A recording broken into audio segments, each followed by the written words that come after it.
One thing Caitlin Clark does maybe better than anybody in sports right now makes it about others, makes it about team. But this is expected of Caitlin Clark. She's supposed to be great. She's not the Rookie of the Year. Angel Reese is, because that's a surprise, which to me is wrong, because Angel Reese was the best player on the team that won a national championship in college. It's not like she came out of nowhere. And she's been a really consistent player. Caitlin Clark has a bullseye on her back every single game. You must stop her. I don't think you look at Chicago and go, boy, if we stop Angel Reese, we're going to win. And that's why this is a silly argument. Caitlin Clark is the Rookie of the Year. Angel Reese's attempts to inflate her stats have hit a new low, as she keeps boosting her numbers during games where her team is already facing heavy defeats.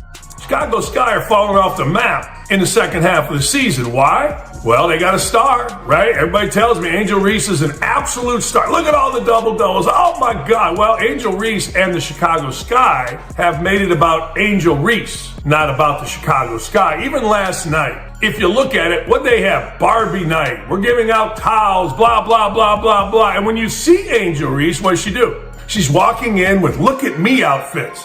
It's about me. When you see Caitlin Clark, what do you see? It's about we. Last night's matchup against the Indiana Fever perfectly showcased this questionable tactic. Even though the game was clearly out of reach, with the Fever holding a commanding lead, Reese stayed on the floor, focused on padding her stats and boosting her already notable count of double-doubles. The WNBA in its entirety is really cooking right now, and it continues to grow, and there is a lot of appropriate attention on Caitlin Clark and the Indiana Fever, and we found out that the Fever Storm game from over the weekend drew 2.2 million viewers, which is massive. The WNBA has 18 games this season where they've had more than 1 million viewers average, and 16 of those 18 have featured Caitlin Clark. So you cannot deny the connectivity of Caitlin Clark playing basketball. In the closing minutes of the game, while the Indiana Fever starters were already resting on the bench, Reese capitalized on facing the reserves, piling up points and rebounds. She ended the night with a double-double, tallying 10 points and 11 rebounds. However, the context of her performance has sparked strong criticism from both fans and analysts, who question the legitimacy of her stats under such one-sided conditions. And one thing Caitlin Clark does maybe better than anybody in sports right now makes it about others, makes it about team. Think about it. When's the last time you didn't see Caitlin Clark talking about a teammate? When's the last time you saw Caitlin Clark talking about herself or any of the accomplishments that she has had? Let me give you the answer to that. Never! Never! You never hear that. Now, that's why their team has gotten good. She could have been an egomaniac. Everybody in the league knows that she is the league right now. One of the most talked about reactions came from Dwayne Wade, who surprisingly praised Reese's stat padding during garbage time. His remarks didn't sit well with many fans, who viewed her actions as a clear lack of sportsmanship and respect for the game. Wade's support has triggered a wave of backlash, with critics now casting doubt on the integrity of Reese's record-breaking double-double streak. Angel Reese is actually paying the cost at this moment from attaching her brand to Caitlin Clark's brand. Reese's controversial stat padding has also taken the spotlight away from Caitlin Clark's standout performance. Clark led the Fever to a commanding win, putting up an impressive 31 points and 12 assists, yet her efforts were largely overshadowed by the drama surrounding Reese. Please don't forget to like the video and subscribe my channel for more awesome content. Thanks. This is a phenomenon. Caitlin Clark is a phenomenon. And if I said to any of these people who think Caitlin Clark is not the Rookie of the Year, I'd say, who would you want to start your franchise with? Now, I'm not going to put Asia Wilson in there. I'm just saying between these two. Angel Reese is a wonderful player, but she does not compare to what and who Caitlin Clark is. While Clark's stellar performance should have been the highlight of the night, attention has instead turned to Reese's controversial stat padding during a blowout loss. As the WNBA season moves forward, questions linger. Will Reese persist with these tactics, or will she choose to handle losses with more sportsmanship and shift her focus toward genuinely contributing to her team's improvement? Angel Reese is coming off. Hey, look, won the national championship 1 year, got to the Final Four. The next really successful career, but like most that come in the WNBA, nobody cares. So Angel Reese is coming in, and she's swimming upstream two ways. One, her team's not very good. Two, she's second fiddle to the little white girl over here, Caitlin Clark. And that pisses her off. That pisses the whole thing off. One thing is clear. Angel Reese's recent actions have ignited an important discussion around sportsmanship and integrity in professional basketball. You saw in the second half of the season and the second half of this game, the team that was more together. The team that was more together was clearly the Indiana Fever, and the Indiana Fever routed the Chicago Sky. The Chicago Sky isn't going to rely on tactics like having Elena Del Dunn or Tina Charles intentionally foul opponents just to send them to the free throw line. Nor is it likely that coach Teresa Weatherspoon will keep a player on the court during a decided game purely to inflate their stats. Frankly, moves like these, or even the perception of them, are why some critics argue that the organization is losing credibility.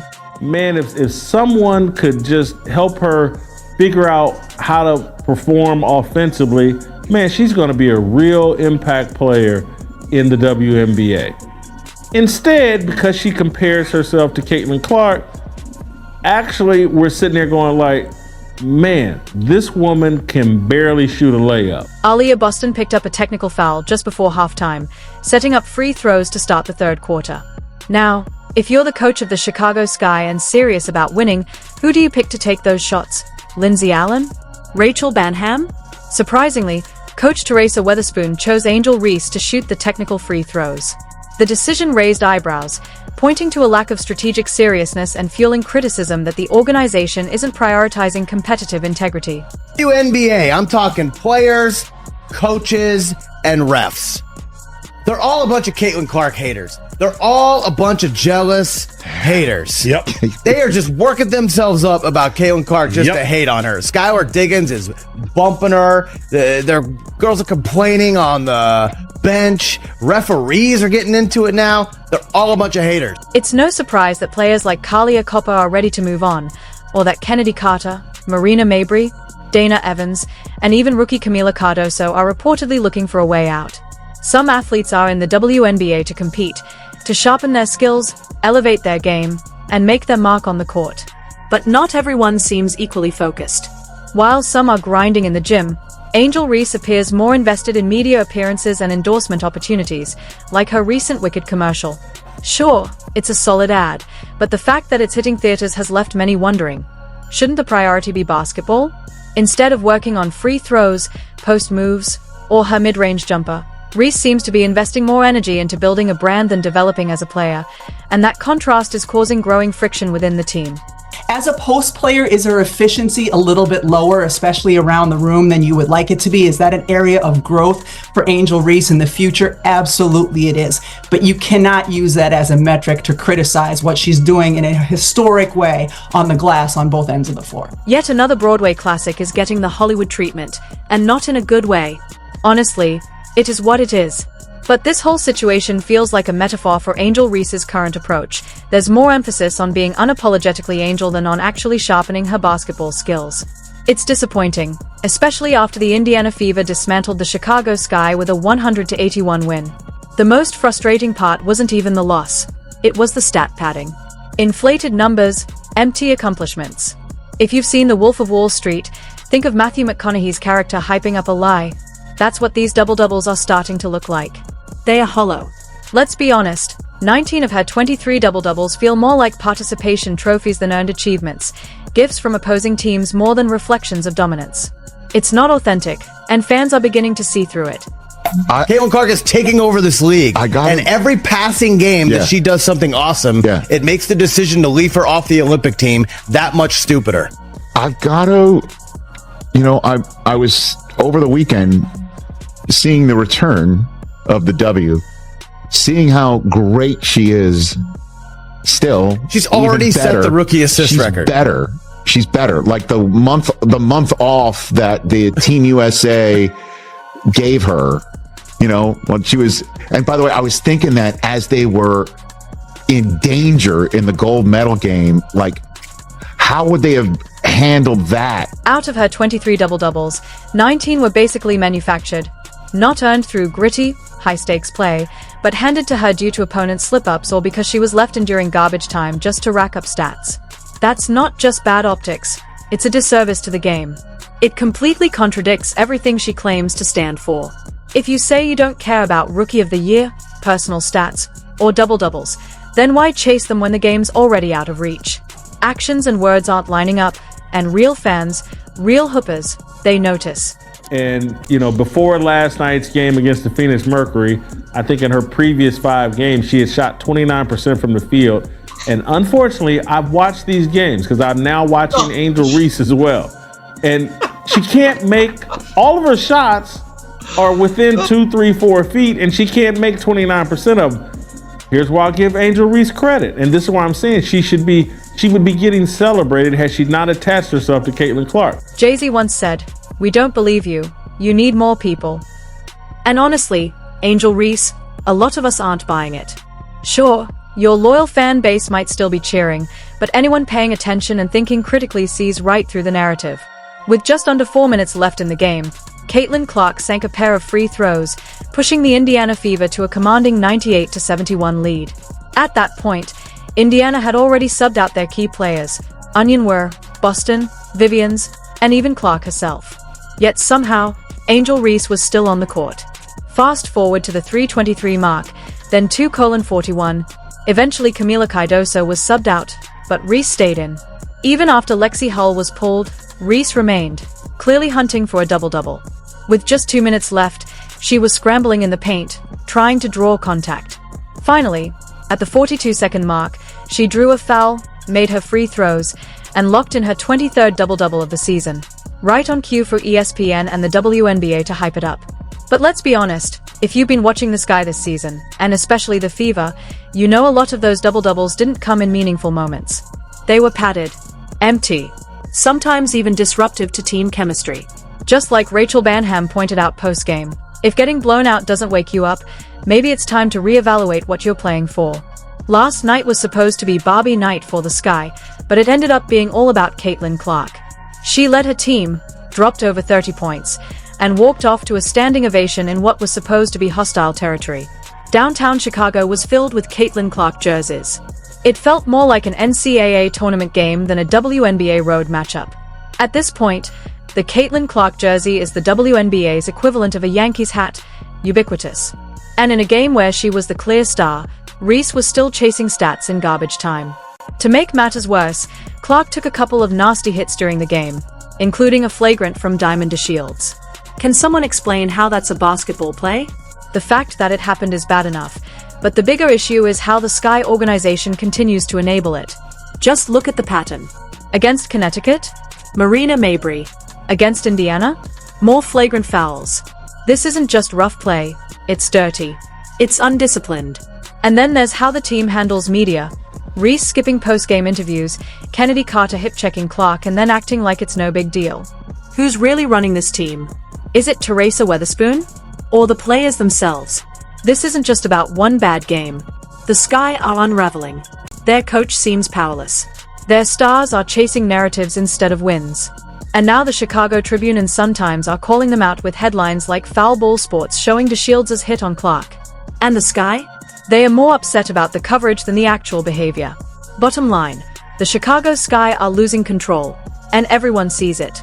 Angel Reese is paid to play in the paint. That is her position. That is where you made a Hall of Fame career, is to be efficient in the paint. And when she is ranked 49th out of 54 eligible WNBA players as far as field goal efficiency, there's not another forward/center that's lower than 30 in the WNBA. So what I said is I took that offensive rebound nugget, and what I did is I spun it forward to say we wouldn't have to have the conversation about offensive rebounds and if it's her teammates or if it's her offensive rebounds if she was just more efficient down low when she had the opportunities. And that's where I said, in my estimation, Caitlin Clark is running away with Rookie of the Year, because Angel Reese, yes, the numbers are inflated in a sense because she is not efficient where she has to be, which is down low where she's making her money. Just to be clear, I'm from New Jersey.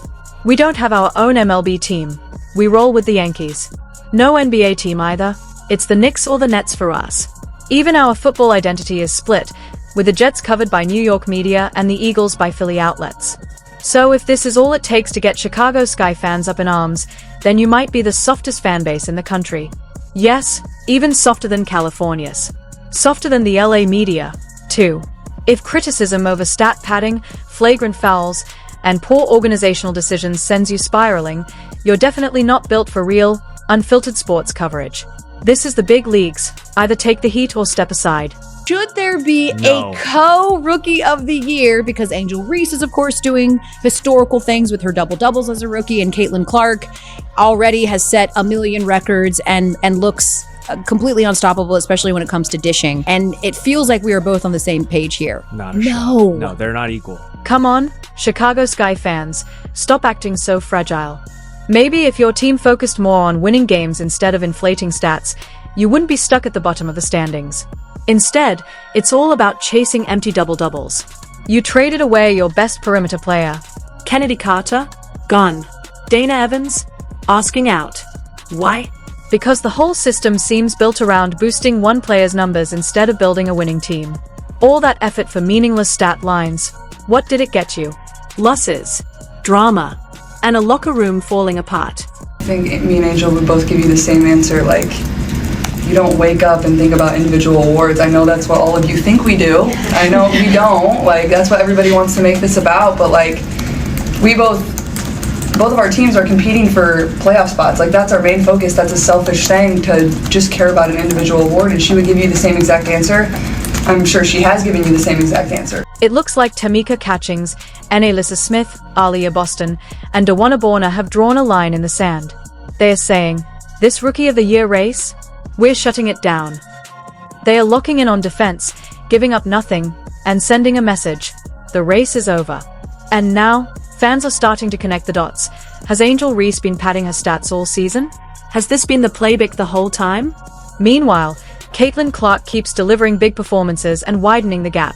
Game by game, it's becoming clearer who's really leading the Rookie of the Year conversation.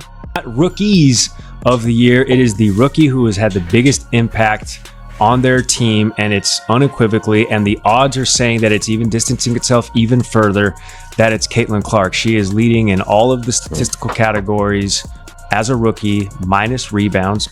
Obviously, Angel Reese is averaging a double-double, but the impact on the team, we are talking again at nauseum about Caitlin Clark leading as a rookie the Fever to the playoffs for the first time since 2016. They are ahead of the Chicago Sky. So I think, to me, if this is even reaching a conversation of splitting this, it might as well be, hey, you're a rookie, here's an award. You're also a rookie, here's just an award for being a rookie. We don't wake up thinking about individual awards. That's just not our focus, Caitlin Clark said before the game. People try to make it about that, but we're focused on the playoffs. Winning games is what matters most. And the results speak for themselves. The Indiana Fever have now won 3 in a row and 5 of their last 6. On Friday, they showed real chemistry, assisting on 26 of 32 made shots and only turning the ball over 11 times. Chicago only managed to score 5 points off those mistakes. Clark added, "It just takes time. You need to build chemistry, learn how to read each other. That took us a little while, but now it's coming together. And as I keep playing, I'm only going to get more comfortable." What does together mean? Man, oh man, when Caitlin Clark does something, everybody celebrates. When Caitlin Clark does something, there is no jealousy. Early in the year, I felt like we saw a lot of jealousy. I felt like we saw a lot of people kind of side-eyeing. The great Joby Wright, great player at Indiana, assistant coach Indiana basketball, used to call it under-eyeing. I'm under-eyeing you. I felt there was a lot of that going on with Caitlin Clark, but really since the end of the first half of the season, you don't see it anymore. Chicago's struggles this season can't all be pinned on Angel Reese. The Sky have been lacking offensive firepower, and even after Marina Mabrey's trade before the Olympic break, she remains their second leading scorer, a sign of how thin their roster is. The team has also struggled to close out tight games, dropping 6 contests by 4 points or fewer, including 3 during their current losing streak. In Friday's matchup, Chicago came out strong with a 13-point lead in the first quarter but ultimately fell by 19. A late 10-2 run during garbage time only helped narrow the margin. The real issue has been their inability to execute in crunch time. "We don't want to keep losing. It's not a good feeling for anyone," Reese said before the game. "We know we have to improve in those late-game moments." Both Caitlin Clark and Angel Reese are poised for long, impactful WNBA careers. But for now, Clark has the edge in their ongoing comparison, at least for this season. Ever going on in the league, I think it was just a new environment for her, and now she's figured it out, and that's what Caitlin. No, it's not about Caitlin. But This I ain't feel about. like she's playing, but I don't think the way people are playing her has changed. I think she has gotten better. as the season went on. Well, she was supposed to get better. No, I'm just talking about like even though like that Because hit. you haven't even heard anybody talking about the over physicality and stuff anymore because she's giving that shit back now. She's figured it out. Yeah, but like even like this, she gets hit and she walks. She don't make it a big deal No, because she's exactly. used to it now. But they're still gonna point it Right, and out.